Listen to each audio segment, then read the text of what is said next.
How's it going, tiny little hot dog cuties? Ben here, and today and yes, I'm finally doing a weekly video. I don't know how long I can keep this up, honestly, but today we are going to be talking about how I managed to grow not necessarily a full beard, but a decent beard within my first year of testosterone. So this video is specifically for people who are interested on how it's like to medically transition as a trans man, and or if you are a trans man thinking about starting hormone replacement therapy, or if you are a trans man on hormone replacement therapy currently and thinking, why can't I get my beard yet? So this video will talk about what kind of conditions you need to have an adequate full beard, and some things that you can use to accelerate that process. So let's get started. So before I actually show you the products that I use to get this slightly luscious beard, I just want to tell you guys my experience of this beard growth process. So by the end of my first year of testosterone, I had a friend, he was looking at me, and he's a trans man. He's almost 2 years on testosterone, and his beard is about like my level of depth, maybe a little bit more than my level of depth. And he was like, "Whoa, Ben, like, how did you manage to grow all that beard in less than a year?" Because most people take more than a year to get a full beard. Some people it takes up to 5 years to get a full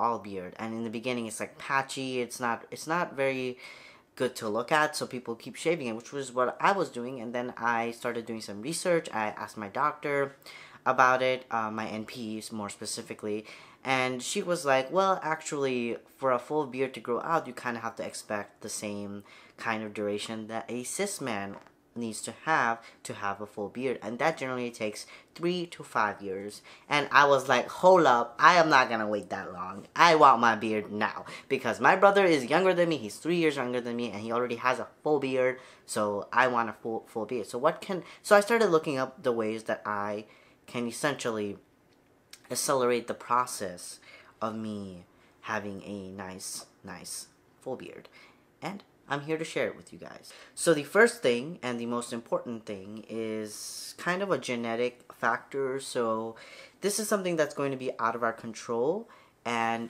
I know I'm like fixing my hair while I'm making this video.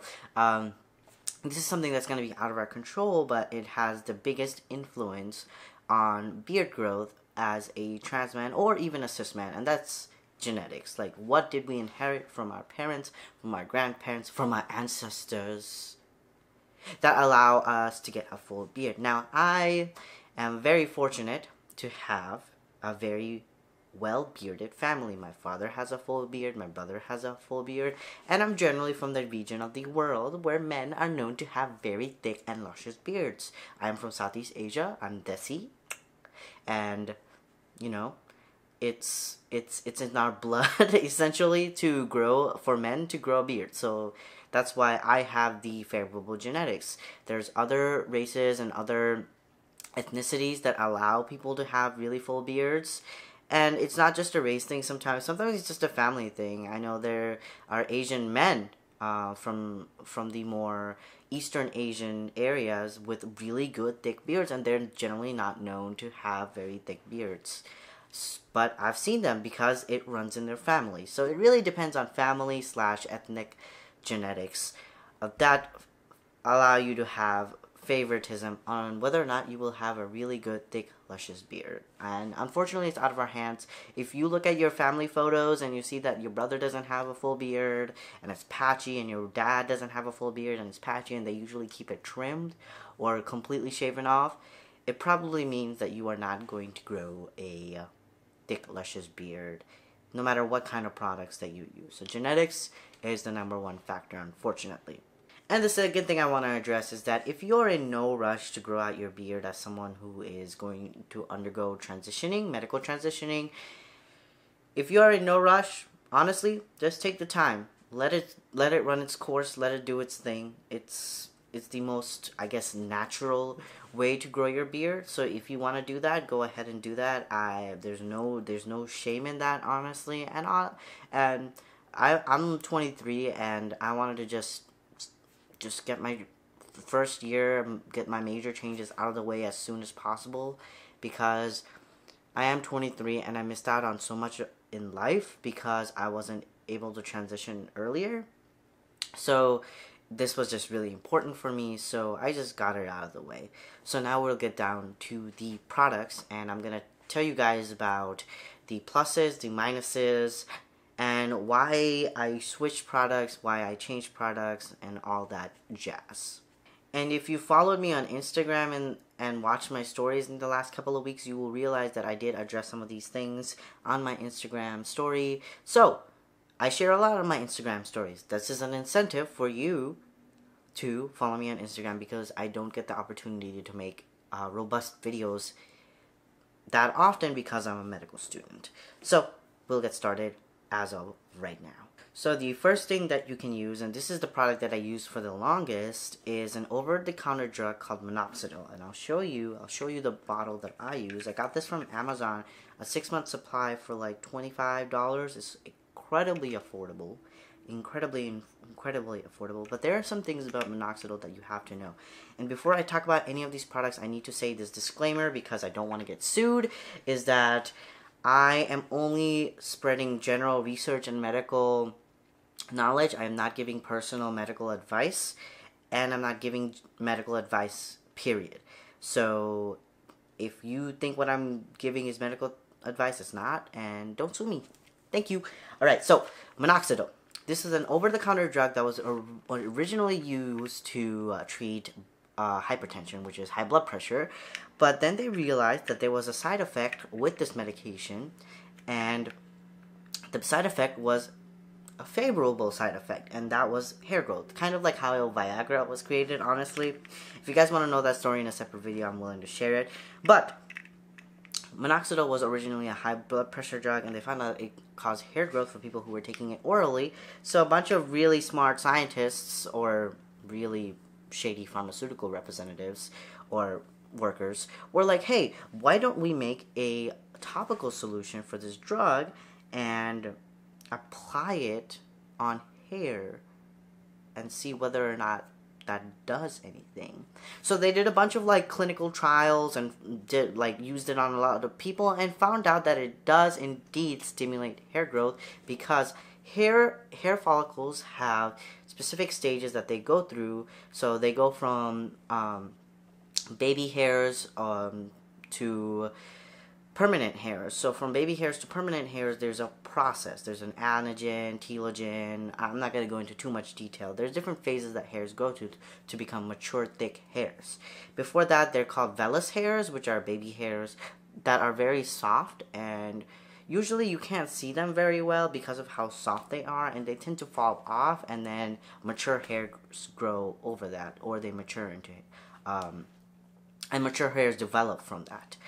So then minoxidil started being branded as Rogaine, and if you haven't heard of Rogaine, it's generally marketed towards men who are experiencing male pattern baldness, and they apply Rogaine to their hair twice a day, and it stimulates hair growth for balding men. But a lot of really smart people on YouTube and social media decided, hey, my beard isn't growing fast enough, what if I put it on my face? And they found out that it does stimulate beard hair as well. So there's a huge, I believe, Facebook community, a huge community on Facebook, on YouTube, that documents their beard growth journey through using minoxidil. However, minoxidil is not a miracle drug.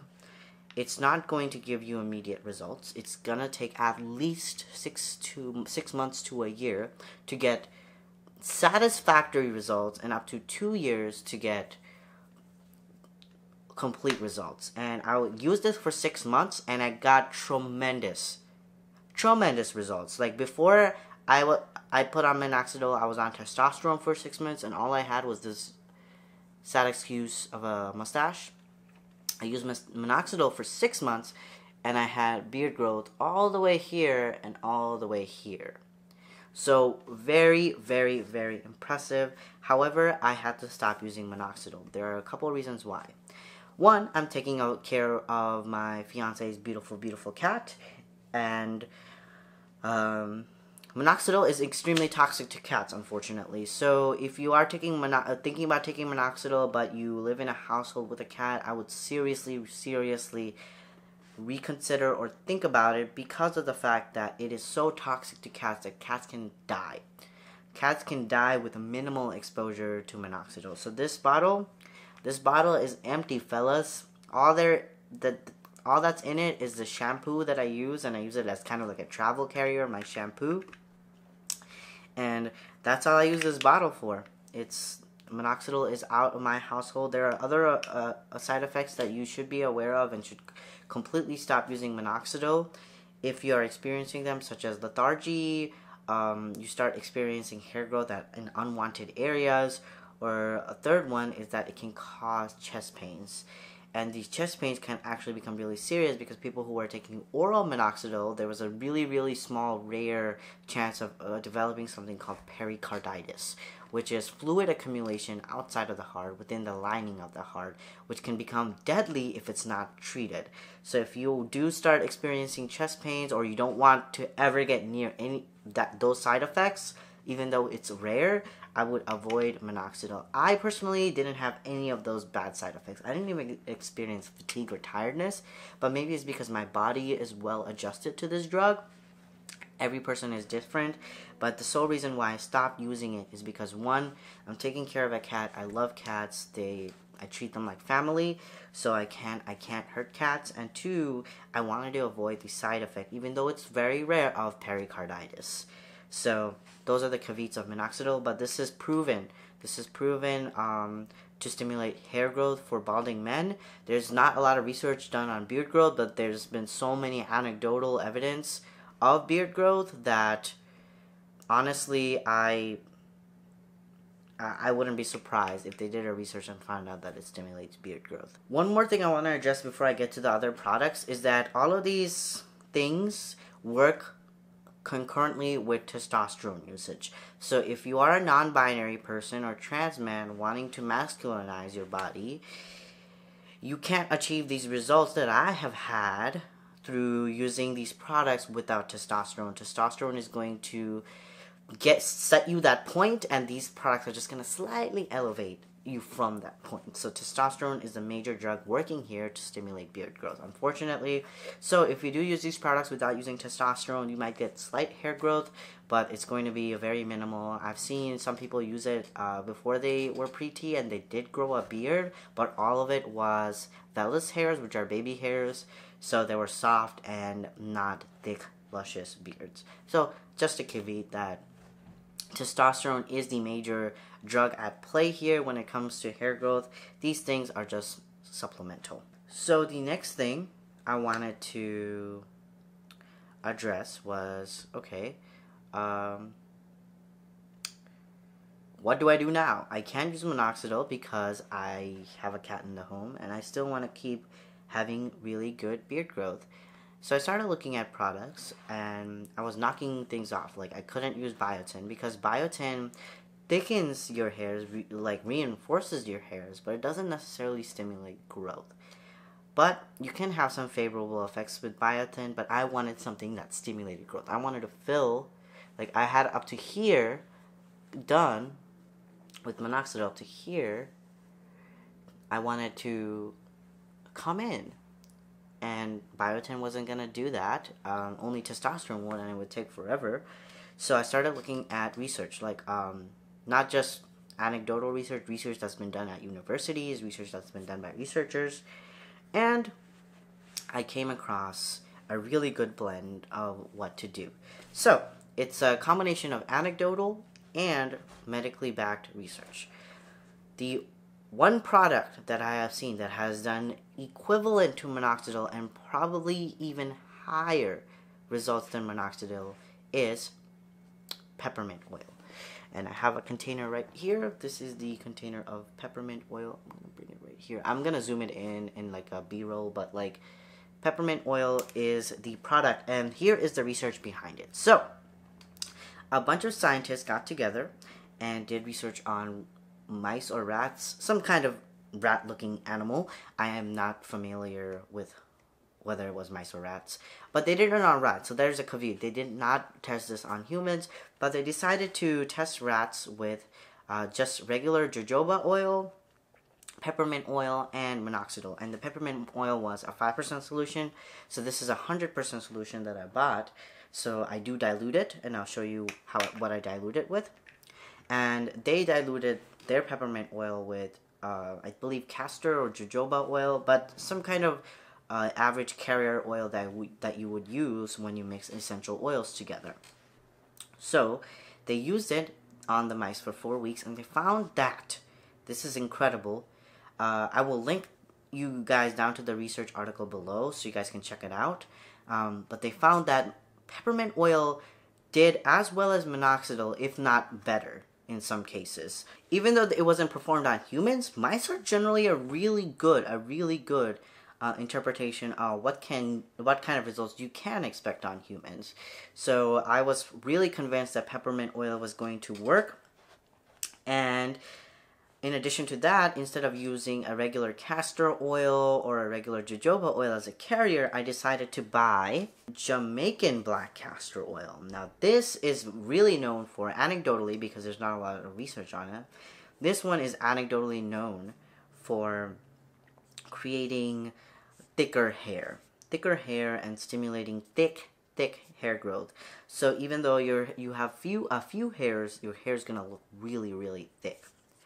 So I decided to use this in addition to like general anecdotal evidence of this working. A lot of men who were using minoxidil would use this as a substitute with the minoxidil usage, because one other side effect that I forgot to mention with minoxidil is that minoxidil, because it's suspended in alcohol, dries out your skin like crazy. I swear, I had dandruff beard for months, and it made me super self-conscious, like incredibly self-conscious. So I'm so glad about switching to this oil base, 100% oil base instead of an alcohol base, because my skin was drying out like crazy. But another thing you can use is that minoxidil, there's a more expensive version, which is the foam, and I have heard that the foam causes less dryness, and it tends to evaporate quicker, so you won't have that dryness with an alcohol-based solution, but it's gonna cost you more, unfortunately. This, however, the jojoba and peppermint oil solution, tends to cost me... So the jojoba oil is around 200 milliliters that I bought. You can use any brand that you want, and the peppermint oil as well. Just make sure it's 100% concentrated without any, you know, nasty bitty stuff that they put so they can drive up the prices and drive up the volume. Just look for reputable brands. But this is about 237 milliliters, and I've been using this for about 8-ish months, and there's still a little bit inside. And this peppermint oil was around $20 as well. This is 118 milliliters. This will last me for years, like years on end, because the solution I make is a 5% solution, similar to a 5% solution of minoxidil. I don't know if they translate well with one another, but in the research they used 3% minoxidil and 3% peppermint oil, and they found out that the peppermint oil got better results. So because I'm using 5% minoxidil, I just made a 5% solution. So what I do is I have a container to hold the oil in, like this one right here, and I put in 95 milliliters of Jamaican black castor oil and 5 milliliters of peppermint oil, and I make this beautiful solution. The Jamaican black castor oil tends to be extremely thick. This, because I add the peppermint oil, tends to be a lot better consistency. It also smells really good. It's actually a really good solution to make. It's really easy to make. I feel like a scientist. I feel like I'm back in organic chemistry when I make this solution. But it's really easy to do, and this will last me at least 4 to 6 months.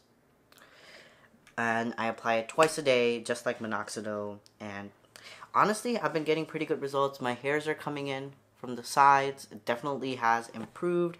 I don't know how much of it is just testosterone and how much of it is the solution, but I have better peace of mind using this solution than using the minoxidil with a cat in the home. And now that I'm going to interact with the cat for a lot of my time. So there you guys have it. Like, those are the products that I have used and I've gotten successful results with. I highly recommend it.